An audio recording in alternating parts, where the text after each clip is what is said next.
Well, that's great. And you know what you want to talk about? Do I? Do you? I guess I do. Qualified for the World Cup. Go and compete.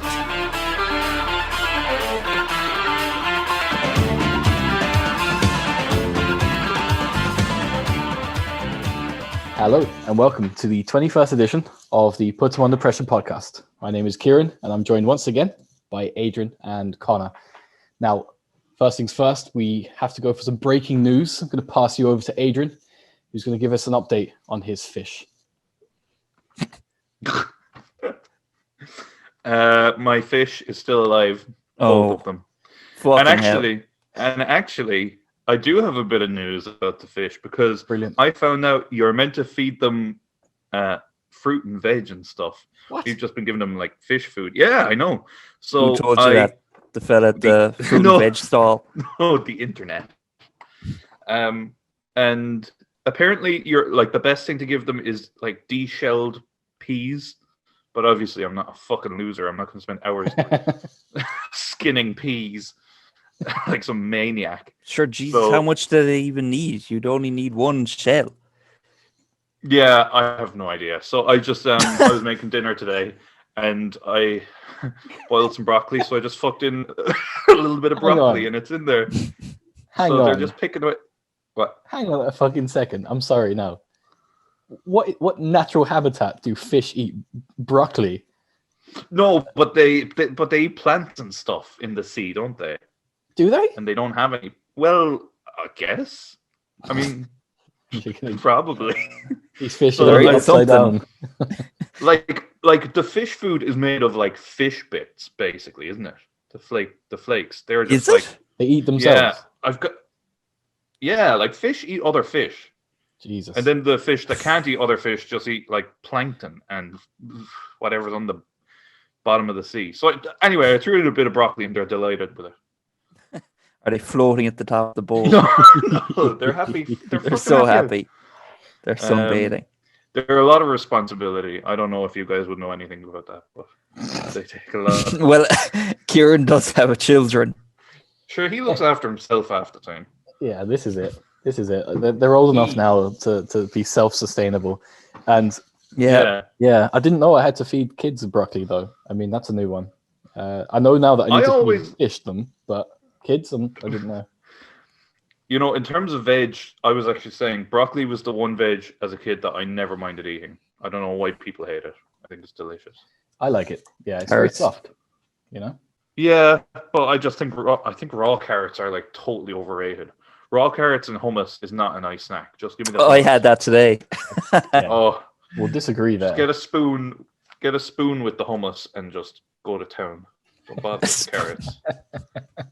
Just eat the paste. I bet you eat spoons of mayonnaise as well, don't you? Forget the sandwich. I would be partial to a dollop of mayonnaise on the side, with like a toasted sandwich and dip the toasty in the mayo. Okay. Oh god. If Dave is listening, he's getting sick right now. Did we ever tell you that about Dave hating mayonnaise? Yeah, that sounds familiar.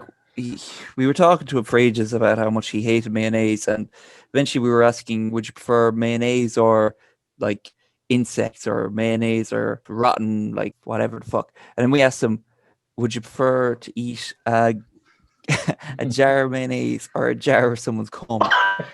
And he said a jar of someone's cum.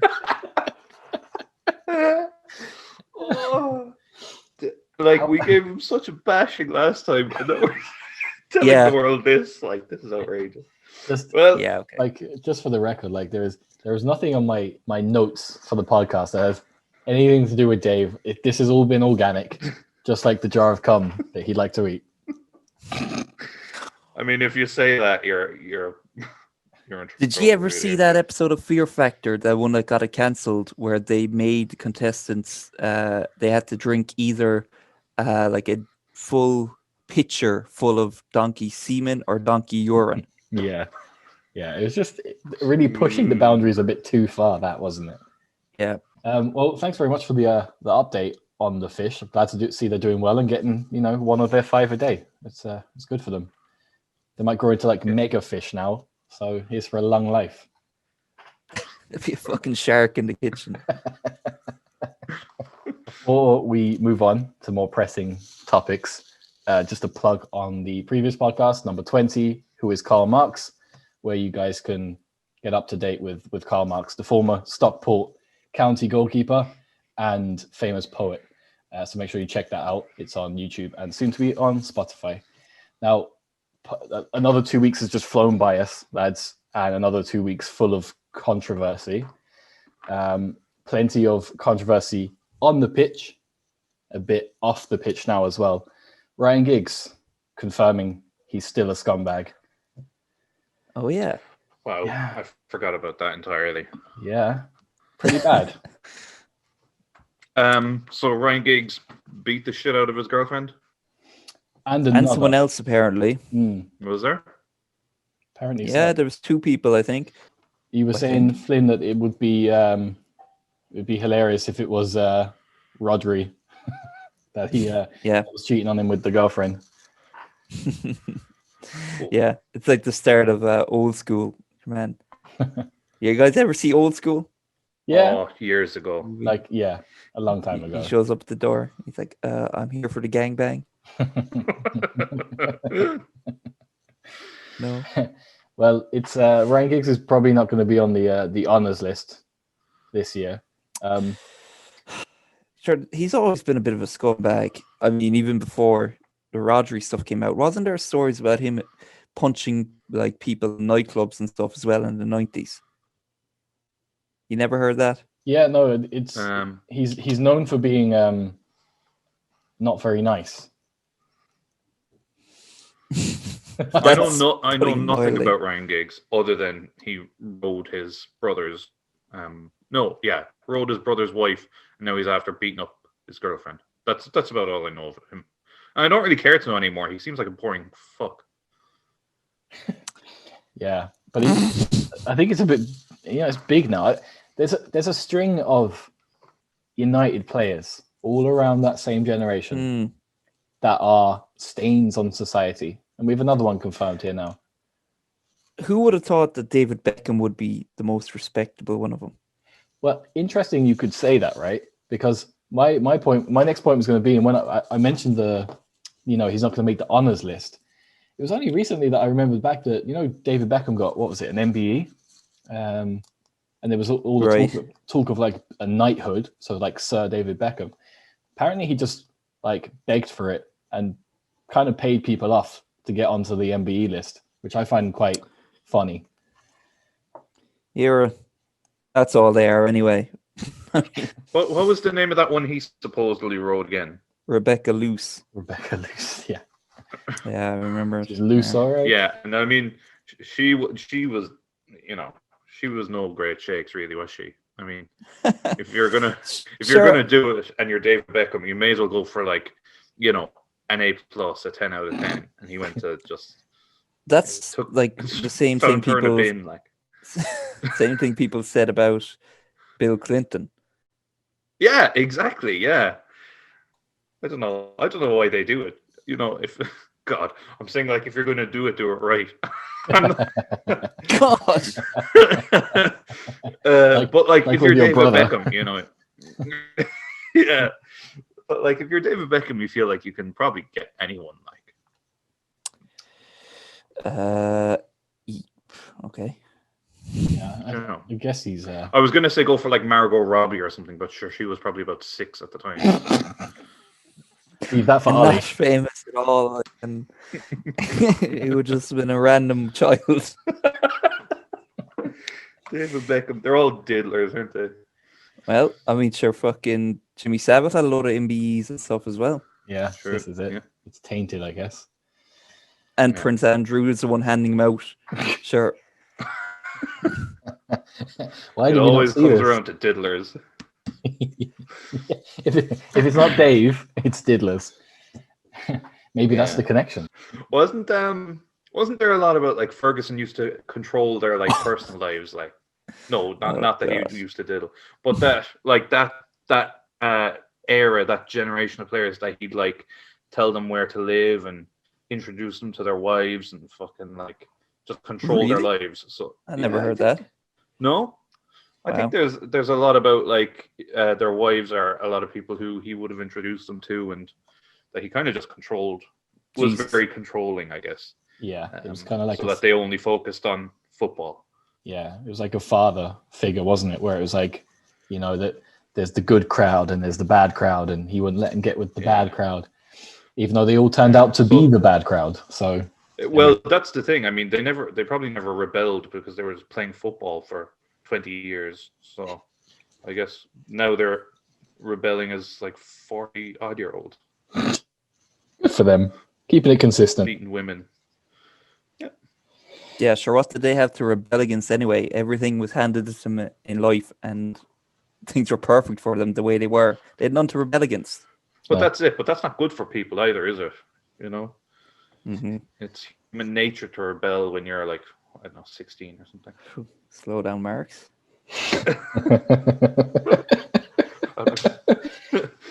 Very poetic of you. A lot of psychology and philosophy, and you're prepared this time. Yeah, you won't catch me out today, boys. He's read all philosophy for the past 200 years. Yeah, I don't know if I can name one. Socrates, was he a philosopher? He was, fair play. Yeah. He was also a footballer, though. So, probably, yeah. That was a good one to mention, Hanley. Fair play. Plato was another. Yeah, there you go. Yeah. Which, we get the word platonic relationship. Oh no! Welcome to the PhiLoscast. Yeah. Or We the could do it. Psychcast. I don't know. Anyone else? Yeah, the football is getting shit. Let's just branch into anything else. It's just ditch years of work to read up about poetry. Probably get a bigger audience. Definitely, yeah. We do anything else and people would actually listen.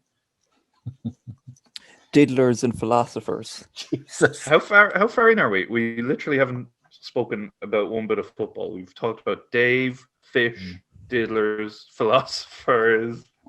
That's what they listen for, isn't it? That's what the people listen. That's what they want. Yeah, true. I think. I guess going to the on the pitch controversy. We've spoken about it 1,000,001 times, but it happened again, and I think there's two big talking points this weekend of where VAR has been a bit questionable. We'll go to the biggest game of the weekend, I guess. Palace versus Leeds. No, I'm kidding. We'll start with Liverpool City and the Gomez handball. So where do we sit on the that decision? What's your thoughts? I think it was the right decision. Okay. Mm-hmm. In fact, I thought it was a pretty clear-cut penalty. Yeah, I think the distance was the big thing, right? He was far away from the ball that was being kicked, right? It was reaction time. And I wouldn't call his hand in a natural position either. Okay. Hanley? I mean, maybe I'm biased. I am biased. I know I'm biased. But, I mean, I disagree. I think it was a pretty natural position. He makes the point that you don't understand how fast that ball is going. I think it's a bit of a lame argument, but maybe it's a fair argument that he's like De Bruyne like lashes the ball at you, and he's like, you don't have time. And if you do look back at it in slow motion, I think once he realizes where the ball is going, he does pull his hand away. I know it blocks the cross, but it's, it wasn't like heading into the top corner necessarily. So I think it's an accidental handball. I don't know, do they exist anymore? But I think the referees have to use their discretion and see, how much it affects the play, I suppose. Would be my argument. I think it's a natural position. I don't think he meant it. So, just to summarize what you're saying is that basically it should be one rule for Liverpool and another rule for the rest of the league.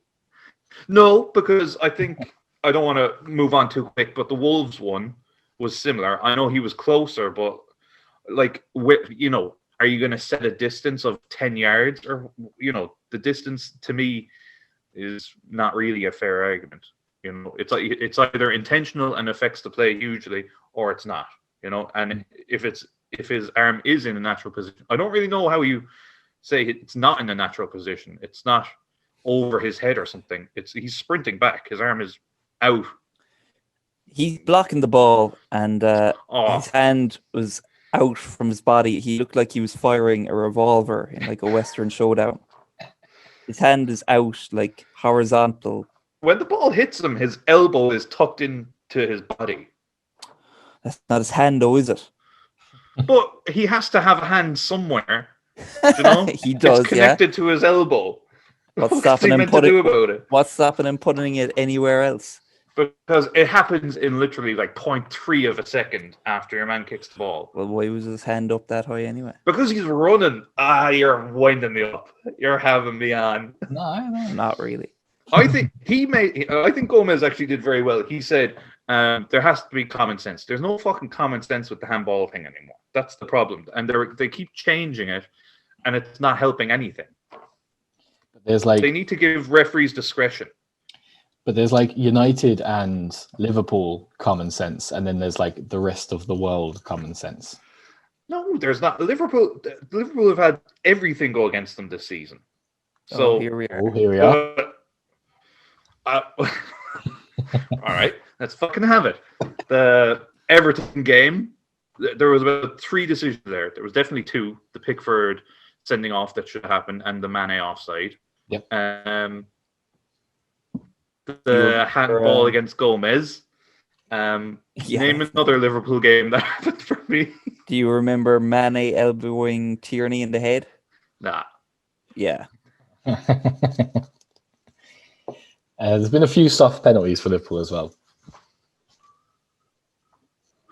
I mean, I think. Are you on about the Salah one? Basically, anytime Salah's in the box, he's going down. Yeah, I guess. But look, if there's contact, I think the foul is more straightforward than the handball thing, because they've changed the handball rules so much. I don't think refs really know what's going on, and it's whereas the foul, like if there's contact, it's a foul. Whether he makes the most of it or not, that's fine. But sure, he's always getting kicked and keeps going. If I was him in the box and I got a kick on the back of my leg, I'd go down as well. It looks bad, but he's kicked. It's a foul. Okay. No. Okay. Yeah, no argument, boys. Put it to bed. Well, hold that thought. Put it in an envelope, slap it on the bottom, send it off. The other one, which I think is more controversial, not as cut and dry as the Gomez one, is the Patrick Bamford offside disallowed goal for Leeds against Palace. He was pointing towards where he wanted the ball in an area, like with a part of his body that he's unable to score with, and it was given offside. I think this one is way worse than the Gomez. Well, yeah. I at least understand the argument in the Gomez one. This is crazy. He wasn't offside, so I don't know how they make it offside. Yeah. It's fucking like his wrist is offside or something. Mm. No, I think they were saying like the t-shirt part of his arm, like just below the shoulder, they say that was offside. But that's the madness of it, isn't it? I think that's probably backing Gomez's comments of the common sense. Does it need to be that precise? No, because like we were saying before, there's such thing as being level as well, or there should be. It shouldn't be millimeters or what part of his shoulder. Is it the underarm or the outside of his shoulder? That's ridiculous. Like, you know, it should just be where his goal scoring part of his body is, or where his knee is, or something. Not his fucking arm, which he can't use. Yeah. Uh-huh. I think they feel like since they brought the technology in, if they don't use it for really exact measurements, they probably think, well, what's the point in having it at all, other than for really, really blatant things, which happen, like once a season, there'd be something really outrageous happened. Mm. So now they feel like, well, the only reason this stuff exists is for pinpoint accuracy, and it's driving people crazy. Like they can't show it's off by a millimeter and then say we'll allow it anyway. Sure, grand. That's not how it functions. I think they need to. I don't know what you think about this, but having a VAR, like an actual ref in a room somewhere, is. I think it's stupid that they should just have the ref given a monitor if he wants. Now, I know the problem with that is it takes up time in play and stuff, but sure, the VAR, when it's doing those measurements and stuff, takes up time anyway. I think just have the monitor there for the ref. If he thinks it might be offside, he runs over and he can view it himself, not with the fucking measurements and stuff. He can view it himself and say, yeah, okay, that does look offside to me. That's what he's trained for. Like, he's being paid to do this. Well, and they also have it for like off the ball incidents and stuff. Like if there's a foul in the box and play goes on and the ball goes up the other end of the field, and then sometimes the ref can't say, okay, I'm going to stop play and look to see maybe this was a foul, even though I let play continue or the ball's gone back. The VAR team is checking stuff that the ref can't pause the game and every time go look at the monitor. Yeah, that's a fair point. I think VAR just has too much power, basically. Like the video ref has all the power. He is the main ref now at this stage. The guy on the field is just kind of blowing the whistle for a throw-in. And that's sort of the way that it works in other sports that have the video assistants as referees, is that the umpires on the pitch are the ones that make the kind of the bread and butter calls, like you said, like signaling what way the throwing is. And if any like tough decisions or decisions that might change the course of the game, it goes upstairs. And I just don't see how like the argument of like time is a problem. Surely if we're going to invest this much money and effort and everyone is collectively in favor of VAR, do we really matter if it takes an extra 5 minutes per game to get a decision right? If it's something like the Patrick Bamford one, for example, does it really matter? I think if they were getting the decisions right, I wouldn't mind the extra 5 minutes. That's the thing. But they're not even. I would say it feels like they're getting a majority of them wrong at this stage. So yeah. when it feels like they're like pausing the game and spending like 10 minutes doing forensic analysis or something that the whole world can see, and we see it's wrong and they come back and say it's right or whatever, it just turns into a farce. Yeah, like I'm guessing the Barkley one is what we're going to talk about next. The first goal against that was disallowed against Arsenal, and maybe Flynn will have a different opinion, but I wasn't watching the game at that point, and I was getting updates. So I saw there was a goal, and then it was like the app froze, that I couldn't see who scored it, I couldn't see what was going on. And then ages later, it said the goal's been disallowed. It took 3 or 4 minutes. When I looked straight away at the screenshot, I could see he was probably in the goalkeeper's way, and it was enough to disallow the goal, in my opinion. That was just from me looking at a still of what happened. Not even seeing the video. So why did it take them nearly 4 minutes to make that decision? I think is the problem. Yeah, I actually think it was a bit harsh, even as an Arsenal fan. Even though I know I've seen the still images, and I'm like, yeah, he was in his side, kind of. But I mean, there was no universe Leno was going to save that, even if he saw it. But that's it. But then the ref, surely on the pitch, is capable of deciding that. Like, he was there, he saw it in real time. He can go have a look and then say, do you know what? He wasn't his way, but sure, he was never going to get it anyway. Or decide, well, he was in the way and that's the rule, so disallow it. Yeah, because they can't. They have the rule is like if he's obstructing vision of the ref, of the goalkeeper, it's offside. Then it counts as being involved in the play. And I guess he was, according to that, he was obstructing his vision. It's not like the rule isn't it's offside and he's obstructing play unless the shot was so incredible there was no chance he could save it in a million years. Mm. No. Yeah, I know. That's the thing. Like, the referees, it feels like they have no discretion anymore, and it's all in the hands of VAR, and then they just do whatever they feel like. Yeah, it's a bit of a mess. Interestingly, I guess we can take a look at who's benefited the most and who's benefited the least from VAR. Interesting. Everton Everton and Sheffield United have have had the most decisions in their favour, with three more than have gone against them, which kind of highlights for me just how bad Sheffield United's season is. Absolutely, yeah. They're they're falling bad. apart. Yeah, and always the victims. Liverpool have benefited the fewest. Oh, yeah, exactly. One rule for Liverpool, is it? Yeah. Fuck off. Do you know what the story with Lundstrom is at Sheffield United? Because obviously he was class last year, and then they brought in someone else, and they didn't play him, and now he's not re-signing. Why don't they just play him? They've been losing ever since. Because he's basically committed to leave, right? He doesn't want to stay. Yeah. Yeah, and he's also not really even that good. He's better than what they have. He's just a bit of like, a workhorse that just run around a lot. Like a lot. Yeah, like he's a championship player. The fella they signed to not replace him, but who kind of took his spot, I think was Sander Berg, who is probably their only half decent player.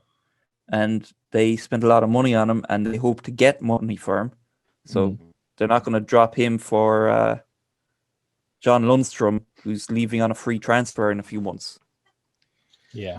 No, he had a pretty good start to the season last season. Yeah, I think we look at him with fantasy tinted glasses on too, though. No, I know. Yeah, no, I do understand that. But I mean, I can understand why he'd be fucked off, chipping in goals and assists, and then some burger man comes in and takes his place. I'd fucking leave as well. Yeah. Good luck, Yeah. Mr. Wilder. I suppose a club like Burton will come snap him up there in the summer, so it's okay. Living the dream. They should make the next Goal movie about John Lundstrom. Well, I said they'd be relegated, and I'm sticking by that. Yeah. Yeah, they look shocking. All right. Yeah. But I love the kind of the quick flurries of hope. Like they've taken the lead against Liverpool, Chelsea, and then it's just like, nah, back in your bucks. Unlucky. Yeah, because they're crap. Like squad is wank. I mean, even Ryan Brewster was never good. He has potential to be good, but he shouldn't be starting Premier League games. No way. It's actually quite a good bit of business in hindsight. Klopp again, tactical genius. Oh, it's your man Edwards at Liverpool. He's the guy who does all the deals, and he's been unbelievable for about 4 or 5 years, 3 or 4 years, I'd say. Sure, people will cotton on now, surely, at this point. Yet another massive, big money flop from the Liverpool Academy. Yeah. But you see, the media builds them up, these young players. It's like he was being compared to Fowler, that he was going to be the next Fowler. So, of course, then his price goes up, and it's the fucking Daily Mirror doing it for you. Curtis Jones, the next one. Well. Oh, Trent Alexander-Arnold, next one. Good one. Well, come on. I mean, Trent Alexander-Arnold is a winner. A winner. You might get a profit off him next season. I wouldn't sell him for $1 billion. Yes, you would. Yeah, you would. You could put John Lundstrom for free. I don't know. He's probably one of the most valuable players in the world, I'd say, is he? Oh, come on. Not this season. I'm talking about the last week or two. I mean, like this year. Okay, maybe. But I think he's only about 22, 23. He's younger than that, I think. Yeah, I think you're right. 21, 22, maybe. Yeah. Premier League winner, Champions League winner, free kick specialist, marauding right back. Didn't say incredible things about him. He also sent. He also was sexually harassing a pregnant woman on Snapchat. That's one of his honourable honours. Yeah. As well. All these young English players. They just have to rebel, you know? Yeah. Against the system. The system that makes them multi-millionaires. No. Saka is pure. Saka is pure. Yeah. You know he Pure goes shite. every Sunday. Speaking of Saka, Southampton have started the season well, wouldn't you agree? They've recovered well. They didn't start well. No. Yeah, sure. They got battered by Spurs. And by Palace. Who else did they lose to? Yeah. Wait, Palace, yeah. they got battered by Spurs. It was 1-0, wasn't it? Yeah, they lost to Spurs 5-2. Oh, yeah. Oh, who am I thinking of? Who did Spurs just beat? Oh, that was West Brom. Piss. Close. Oh, Yeah. So, yeah, they got battered by Spurs and they lost to Palace first 2 games. Bounce back I ability. think they'll be in trouble with Ings out. Ings has scored like over half their goals. I think like even like 60 or 70% of their goals. So, and they also looked really bad in those first few games. Even though I know they turned it around now. But at the start, it was like they're in trouble. They looked like they looked last season when they lost 9-0. Was it 9-0? 9-0 to Leicester. yeah. I mean, they're fourth at the minute, which is pretty good. But there's like, it's funny at this stage. I really thought the likes of Everton, Villa, Southampton, Leicester would all kind of just have fallen away a little bit, but they're still there. I mean, Villa are 6th, but they still have a game in hand, which would bring them up to like top, which is bonkers. Yeah. I know. Villa are not that good. Well, fuck Villa, Well. right? It's a flash in the pan. It completely is a flash in the pan. Multiple flashes in the pan. But I think they're all flashes in the pan, but they haven't fallen away yet. Why not? Is my question. Because the season's bonkers. That's why. It's still early days. It is still early days, but you'd want to wait till by the end of the second quarter, they'd want to be back down to 11th, 12th for me to be happy. If they're still up there by the start of the third quarter, I'll be worried that they'll get a Champions League place.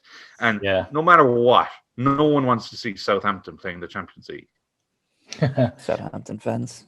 Well, when they got to Europe a few years back, it was like Van Dijk leading the line, and they beat Inter Milan. Like, so, give him a bit of credit. Well, Vestergaard is no Van Dijk. I know that much. But you'll probably still end up buying him. So there's that. Yeah. Well, they're a selling club. Let's just be blunt about that. They're absolutely a selling club. Yeah. So I don't think they hide that though. That's their model, right? Yeah. Keep them where they belong then. Shop window. I'm being such a fucker, like. But Villa, yeah. I mean, I don't know. Villa there, like beating Arsenal 3-0 the weekend, just reminds me of like Norwich beating City last year. It's just like, fuck off. Like, this isn't real. This is just a mistake. This is just for viewers. Yeah. Like. This is just to get people subscribing to Sky Sports, right? I mean, they totally outclassed Arsenal and Liverpool. Much more than Norwich. Much better than Norwich ever looked. Beating Sheffield, beating Fulham. I know, that's not that impressive. Leicester, they beat Leicester away. Multiple. Then they lost to Leeds 3-0. But that's it. Like, Ollie Watkins, I know people were making a big deal when he signed, but like, he's not that fucking good, is he? He got a hat-trick against Liverpool and 2 against Arsenal, which are freak instances, in my opinion. So I don't think he's going to get 20 goals every season. Barkley is playing pretty well. Grealish is playing well. So they have players playing well, but they're not going to do it for a whole season. Am I mental to think that? No. Well, Grealish could play well for the season. Barkley could play well for the season. I don't think it's out of the realms of possibility. I think they look the best out of like Southampton and even Leicester. I think they look better than Leicester. Yeah, Leicester are a bit skewed, aren't they? Because it's been like 8 penalties this season that they've got. Yeah, and they don't play great football either. No, they've had a few. Moment. They've had a few injuries as well, though. When you think about it, wasn't? Yeah. Did Vardy miss any? I think he missed. Did he miss a game or two? Madison has been in and out. Your man Soundju is out. I think they indeed Pereira. like a lot of big players. Like, so considering they're top of the table with all that, you know, bit of Brendan magic. Fair play. Brendan. The guy's a chancer. You'd have him at Arsenal in a heartbeat.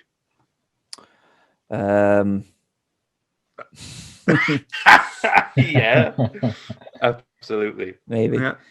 I mean, as I've said, I'm not convinced by Arteta. Well, These recent performances have done nothing to convince me. no, it's been very poor. I mean, a great win at Old Trafford, not like a very in good fashion, but a win's a win.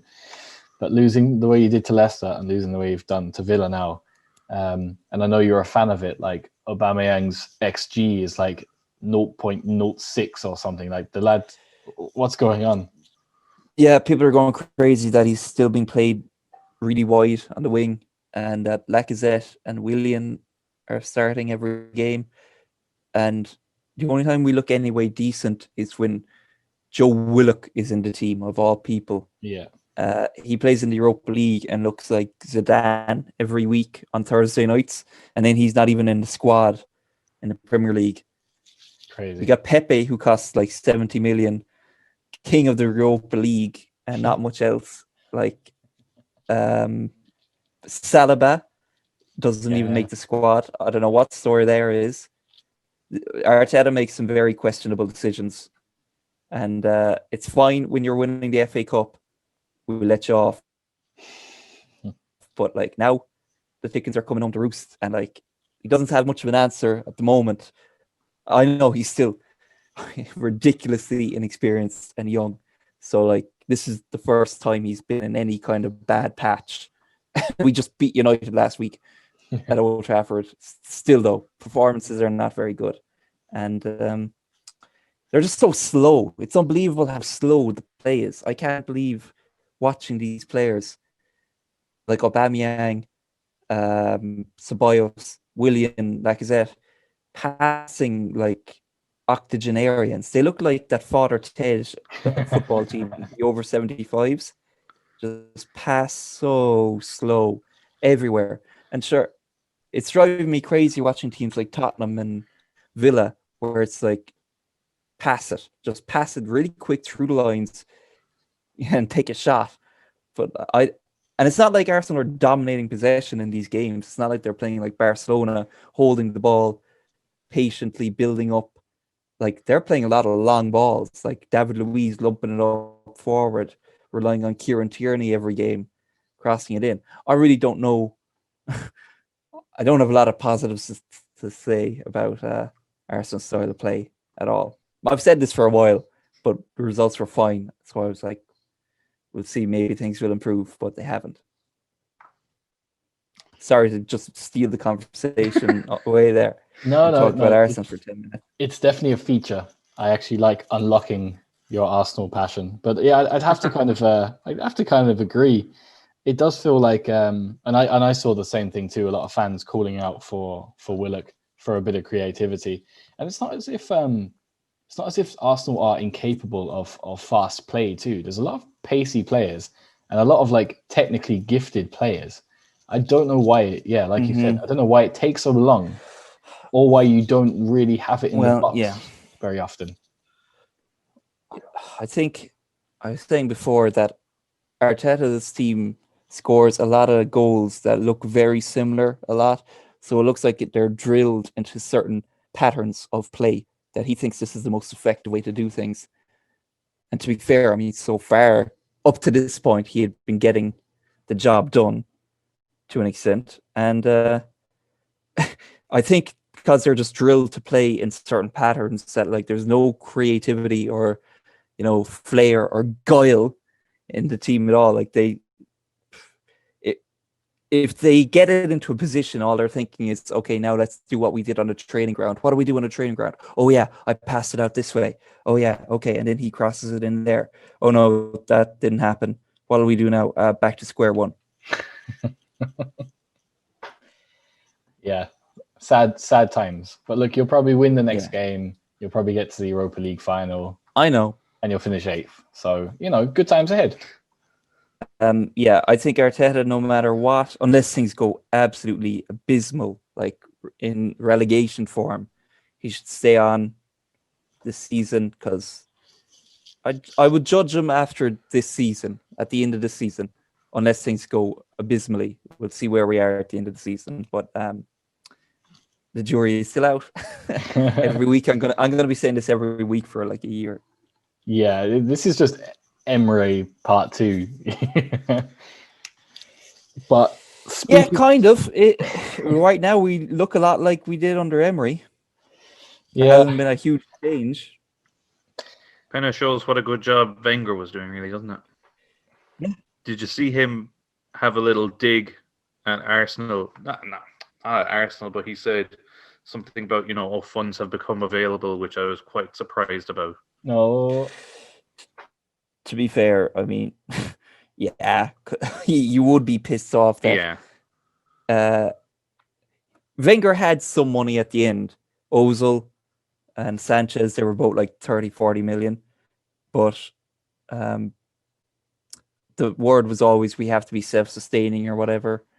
And where did the money for Partey come from? Because we've been making no money. We haven't been in the Champions League. Wasn't in the Champions League for a couple of years.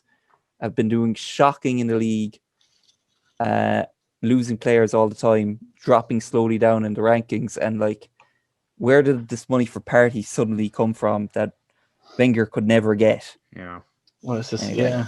Yeah, it's the same for Pepe though. Last year, that was just like how these deals are being constructed is the worry. Are they just huge loans that you're hoping to resell and pay off? Because that's not really gonna work with Pepe now, is it?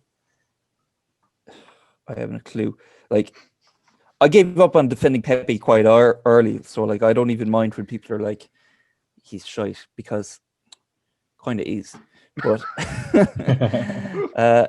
maybe you could sell him to someone. I wouldn't mind if he was sold. I just don't think he's going to come good. Speaking of not coming good, it's a funny sentence to say, but yeah. Did we see the Lookman penalty in the 97th minute? Yeah. Man. Horrendous. Mm-hmm. Yeah. I mean, you kind of have to feel a bit bad for him, but also, what a fucking idiot! Like, no. I mean, these Panenka penalties give me the willies, no matter what the situation is, because it's like they should be taken when it's the least expected time, like the 98th minute. You'd say he's going to lash it into the top corner, but maybe that those unexpected times are now becoming expected. Like, I don't know, did Fabianski expect him to do that, or did he just say, "Look, I'm just going to stay here, and if he puts the top corner, fair enough." But it was just like, did he scuff it? Was it just? It looked like he kind of scuffed it altogether. Yeah, I don't have a problem with someone doing a Panenka at that moment. Like, I saw someone say in a comment, you should never do a Panenka like this at that moment. You should do it when you're like 2-0 up and there's no danger. And I'm like, no, there's no point in doing a Panenka if you're safe already. Like, the whole point of doing a Panenka is it's so ballsy that they would never expect you to do it at a crucial moment because of the high risk. So like, that's where it originated, the Panenka penalty to win the Euros for the Czech Republic, wasn't it? Or Czechoslovakia. Panenka scored it. And so I don't have a problem with Lookman attempting a Panenka. I have a problem with how shit his Panenka was. I've only seen really good players pull off Panenkas, like Pirlo and Ramos and stuff. Not fucking Lookman. Yeah, like what was the worst was that Fabianski did dive and he got back up and he picked the ball off the ground. It was that bad. Yeah, that was the problem, because he kind of put it to the side. Yeah. So like, if you do a Panenka to either way, it's 50-50. You don't, if they guess the right way, they're saving it. Yeah. Like, whereas Jamie Vardy, I know it's a bit funny to bring this up considering Jamie Vardy missed the penalty this weekend, but Jamie Vardy's penalty is basically pick a side and wallop it, because even if they guess the right way, they still probably can't save it if you hit it hard enough. Harry Kane's kind of the same. Yeah. I agree. Yeah. Just fucking practice hitting the ball as hard as you can in a specific area, and you have a good chance. Like, just aim for some cunt directly behind the goal. And Yeah. try and lash him in the face with it. Mhm. That's how you take a penalty. Just find a kid in the crowd. And, Yeah, too early. it's Yeah. coming for you. Remember when Rio Ferdinand did that? He got pissed off because there was no advantage play, and he hoofed the ball into some woman in the crowd and bought her a car or something. Yeah, like bust their nose open as well. I didn't make that up, did I? Yeah. No, he proper fucked her up. Yeah, another United scumbag. She got like a Jesus. Range Rover out of it though, so I'd probably take a ball in the face for a Range Rover. I take worded that multiple. poorly. I'd take a nut to the face for a Range Rover. Eat a jar of mayonnaise. I probably would take a nut to the face for a Range Rover, in fairness. That's Christ. Would you not? I mean, I haven't really given it much thought. I don't want to. Take a second. Think about it. Just close your mouth. Oh, yeah, you can, yeah. Ugh. Eyes open. Or a Range Rover. Is it second hand? No.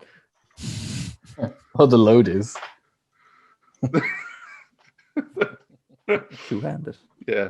I'd be delighted going down the road in a Range Rover. Well, like how much is a Range Rover? Like 50 grand? Yeah, I'd say more, probably. Jesus. Yeah. That's it. You just sell it for an enormous amount of money. Yeah, but you wouldn't be able to get your dignity back for 100 grand, would you? Yeah, but I what has think I my would. dignity ever done for Yeah. me? Like, well, how much I'm not is my I'm not using it anyway. Like, Yeah. What's might it as well worth? get a Range Rover. I mean, if someone offered me 5 grand, I'd say no, obviously. Yeah, you've got But limits. Range of spending. Rover, yeah. I'll have to go off and think about how much. What's the minimum? Yeah, there has So to be it's like a not on sweet my face. spot. There has to be like a sweet Yeah. spot between 5k and 100k. It's probably Yeah. 7 grand, isn't it? No. Well, I don't know. Sure, there are people who do pornography get paid to do it for like $100. Yeah. Yeah. Yeah. At least they probably enjoy some of that. Mm, Some of them. You might Some of them find out maybe. you like it, Andy. yeah. You might want to do it again for less or for free. Or you say you'll give the Range Rover back if they do it again. Imagine if someone listening to this was like, I will give you a Range Rover if you let me know. If someone's out That there with actually 80 happened. grand, Or a Range Rover, a brand new one. I'd prefer the cash in hand. I would too, but, the deal is a deal, Yeah. Well, I guess leave your value in the comments, and we'll come up with a acceptable price to be nutted in the face for a Range Rover, I guess.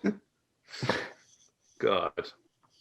I always wondered, like, Kieran, you're the host and Flynn is the editor, and I always wondered what my role was. I think we just found it. Oh, we did. Take Plenty of loads in the time. face. Like the bottom bitch. Cum dumpster. Put that in the credits on your CV. I've experienced with being a cum Yeah. dumpster for a few years. Hobbies. Taking nuts to the face for Range Rovers. Me and 2 lads, yeah. Oh, Well, I guess going back to the penalty, I was thinking of like what was the worst penalty I've seen, because that's probably up there. But then I remembered Jason punching against Spurs. Do you remember that penalty? I do, yeah. Yeah. Probably not as bad. Though, Yeah. right? I think Beckham had a few really bad ones, didn't he? Yeah. Zaza. Do you remember Zaza? Oh yeah. Yeah, I do, yeah. Simeone Zaza against, was it Germany? Yeah. Yeah, it was. Yeah. I think it was against Germany. The run up. Yeah. He was like river dancing. And it all went wrong. Like, I don't know. Lookman's is as bad as I've seen. Like, at least because I was going to say like the John Terry one in the Champions League. I mean, he slipped, it's not just a terrible penalty. And I was thinking about, I think Wayne Rooney had a few that he absolutely blazed over. Yeah. But at least he went for it, Like Lookman is just chronic. But it's like it's a matter of inches, like because if that had gone in, he would be like cult hero for Fulham. But now his career's over, so yeah, unlucky, bud. Yeah, those are the margins, all right. We'll send this to him. Yeah. Yeah, actually, we can, new business deal. Take Nuts to the face. There you go, Lookman. For fuck's sake. He probably has a Range Rover. Probably taking Nuts to the face too. Mm. We'll never know. We'll never know for sure. The last kind of thing. I'm not sure if there's any other points you wanted to touch on, guys, before we, I guess, bring things to a close. We could look to Wycherley's question. Now, if anyone's unfamiliar with Sean Wycherley, he's the guy that ran for Pope back in 2009. But his question would have been Ran for Pope. Which for Pope? Sounds like some sort of marathon. He wants to discuss the United and the endless cycle of false dawns and why the Premier League needs Big Sam. I think two very important points to bring up, especially considering we're like 50 minutes into a podcast and we haven't really bashed United. So have at it. Well, look, they have false dawns because they have a group of extremely high-level footballers who, on average, like if you put them in, it's like monkeys with typewriters. Eventually, they're going to write something like Shakespeare. Give them enough time, it'll happen. So this is like the bare base level minimum that happens when you have players like Rashford and Martial and Fernandez. Just let them out there and play, and eventually they'll get a result. And then everything else is like what happens when you have an imbecile running the ship. Oli doesn't have a clue. No. That's that. Thank you. I don't think I can expand upon that. Really, I think he's nailed that. Yeah. I think the only thing I'd add to it is they would get these results with a fucking German Shepherd as manager. Yeah, I mean, what they won? They beat Everton, didn't they? I mean, they act like that's a big win, but it's not really, isn't it?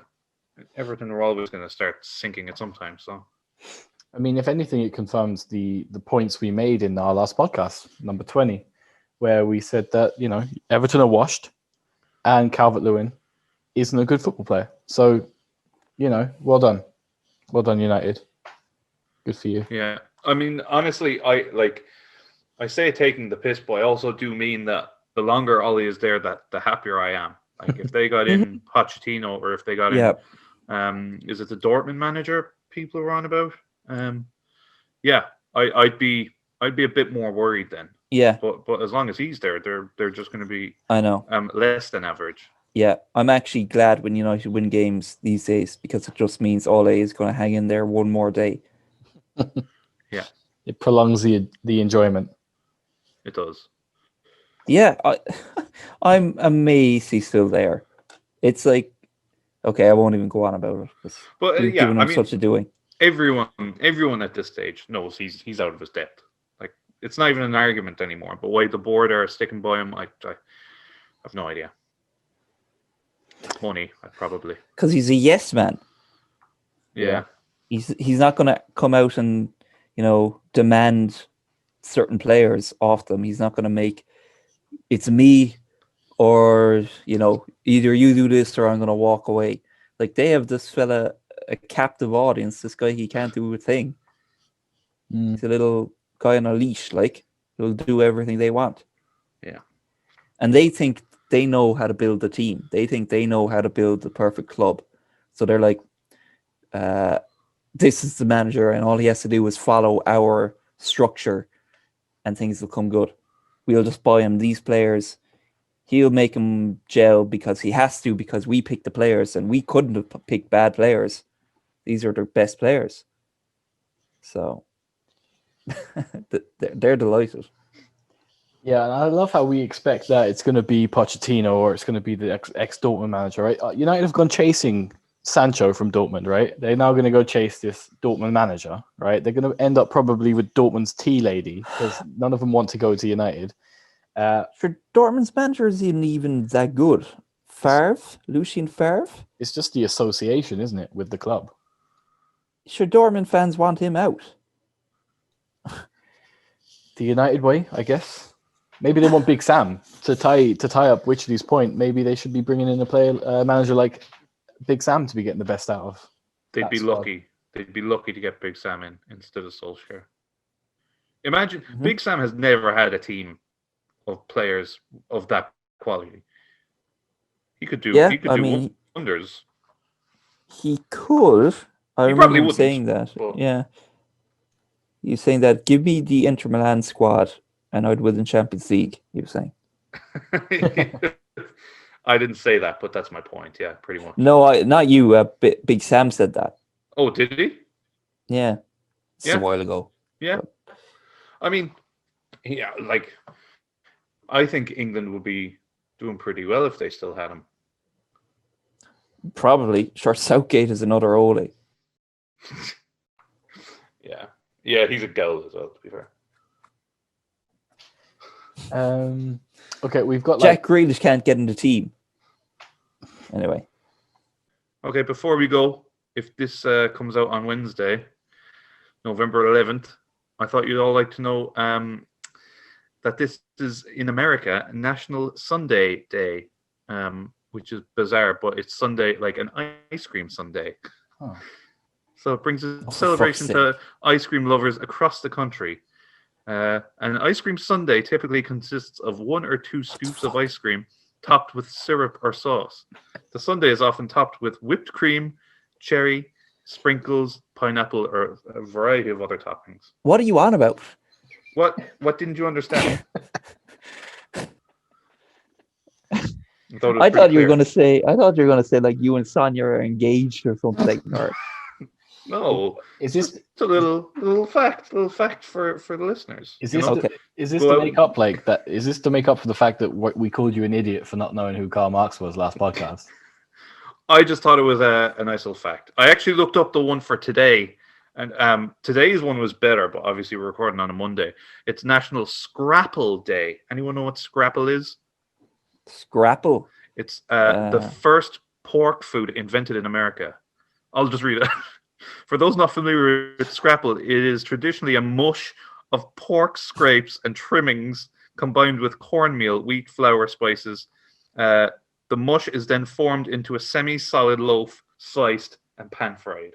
So I just thought it was an interesting fact, so I was going to read it out and then realize the day was wrong. So I had to come up with another one. Yeah, but you powered through anyway. This is going to be everyone's favorite bit, and I know it. So. We'll get all the pork lovers. Wow. Yeah.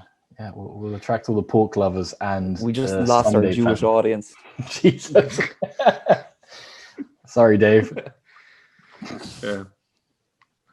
I don't know what made me say that, but anyway. Well, I think it was an interesting end to a great podcast. So thank you very much, Adrian. You're welcome. Yeah, I'm gonna look that up.